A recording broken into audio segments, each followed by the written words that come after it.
melaksanakan proses penyidikan terhadap perkara dimaksud.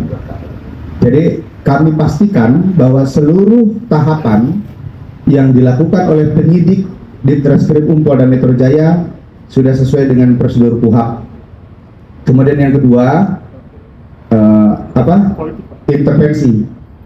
Kalau intervensi, saya kira lebih tepatnya ke mencoba menghalang-halangi atau mengganggu atau menghambat proses penyidikan ya. Karena upaya-upaya untuk supaya penyidikan ini terhambat atau penyidikan ini mengalami gangguan, ya tentunya penyidik tetap kita hadapi dengan bijak, kita hadapi dengan prosedur yang kita tempuh sesuai dengan KUHP. Ya kalau adanya upaya-upaya atau mungkin sebagaimana teman-teman ketahui atau lihat ada yang mantan pejabat yang masih merasa menjadi pejabat dan lain-lain, kami tetap berpedoman pada KUHP yang mengatur di dalam proses penyidikan ini. Saya mengajak, mari kita sama-sama seluruh elemen untuk memberikan edukasi kepada masyarakat bagaimana cara berhukum yang benar dan baik, bagaimana cara berhukum yang sesuai dengan norma-norma yang sudah diatur di dalam Kitab Undang-Undang Hukum Acara Pidana, bukan melalui narasi di media sosial, bukan melalui narasi-narasi provokatif yang sifatnya hoax atau yang sifatnya tidak benar. Semua ketentuan prosedur ada rambu-rambunya. Kalau ada hal-hal yang merasa tidak tepat, ada mekanisme yang disebut pra-peradilan. Atau apabila menemukan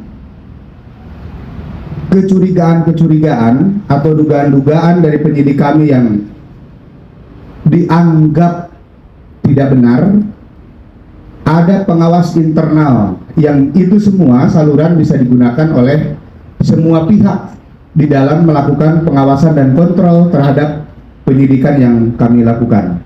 Saya kira itu ya. Kemudian terkait dengan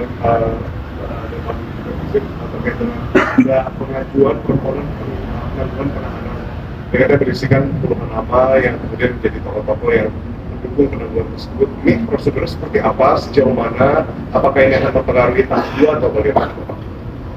Hari ini tanggung jawab tersangka dan barang bukti sudah menjadi tanggung jawab dari pihak jaksa penuntut umum. Jadi prosedurnya silahkan diajukan ke Kejaksaan Tinggi DKI. Pak, ya. Bertanya tanggapannya soal pernyataan dari mantan Wakapolri, sama satu lagi tadi kan disebutkan kalau dia berupaya menghalangi penyidikan. Kira-kira ada hubungannya sama yang dia hadir di acara bukti-bukti gitu nggak sih? Oke, saya jawab ya.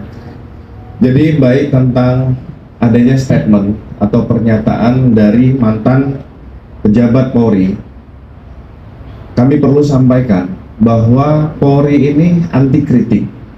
Polri tidak alergi dengan adanya kritik, saran, dan masukan.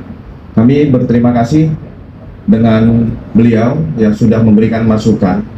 Tetapi perlu kami luruskan kepada publik. Yang pertama, upaya paksa yang dilakukan oleh penyidik itu merupakan suatu rangkaian proses hukum dan ini dapat dipertanggungjawabkan. Termasuk kami ingin meluruskan kepada masyarakat sekalian bahwa terhadap orang yang akan dilakukan penahanan, kewajiban dari penyidik adalah melakukan pemeriksaan fisik dan psikis kepada tersangka yang akan dilakukan penahanan. Apakah yang bersangkutan memiliki penyakit bawaan atau memiliki penyakit menular, karena ini kan akan bergabung dengan tahanan lain. Untuk dilakukan pemeriksaan kesehatan tersebut di Rumah Sakit Polri Kramat Jati, kita pasti sudah mengetahui bahwa Rumah Sakit Polri Kramat Jati memiliki dokter perlengkapan yang lebih dibandingkan dokes yang ada, sehingga ini memberi ruang penyidik menghormati hak asasi manusia, termasuk yang disampaikan bahwa ada kezoliman. Kami luruskan bahwa dengan memberikan perawatan ditemukan adanya penyakit bawaan dari 2 orang tersangka. Ini dilakukan perawatan secara medis, ini sebagai syarat bahwa Polri itu menjunjung tinggi hak asasi manusia, termasuk terhadap salah satu tersangka diberikan ruang pada saat melaksanakan ujian. Mungkin teman-teman sudah melihat ada dokumentasi yang sudah naik di media sosial maupun televisi, diberi ruang kesempatan untuk melaksanakan ujian. Jadi saat proses pengobatan yang bersangkutan di Rumah Sakit Polri ini juga diberi ruang bagi keluarga, tim kuasa hukum, termasuk simpatisan tadi yang Mbak tanyakan itu merupakan bagian dari simpatisan.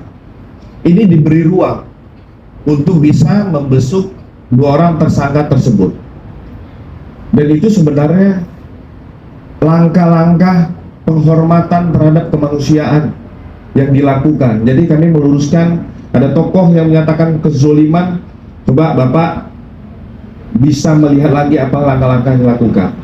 Jadi memang kalau dalam upaya hukum, kami tekankan sekali lagi, ini bukan terhadap personal, bukan terhadap profesi, bukan terhadap ketokohan, tetapi terkait tentang laporan seseorang warga masyarakat, dilengkapi dengan alat-alat bukti, keterangan saksi, ahli, dan lain-lain, sehingga ditetapkanlah sebagai tersangka. Jadi proses itu yang harus kita sama-sama mengedukasi. Maka kami mau menyampaikan ke Bapak yang tersebut untuk bijaklah secara hukum, jangan membuat suatu statement, pernyataan-pernyataan yang membuat publik ragu. Harusnya dengan beliau yang memiliki kemampuan, apalagi untuk kemarin kita dengar bersama-sama dinyatakan bahwa 2 orang tersangka itu sehat. Yang bisa membuktikan yang bersangkutan sehat itu adalah orang-orang yang expert in area, orang-orang yang memiliki keahlian di bidangnya, yaitu apa? Dokter. Ya.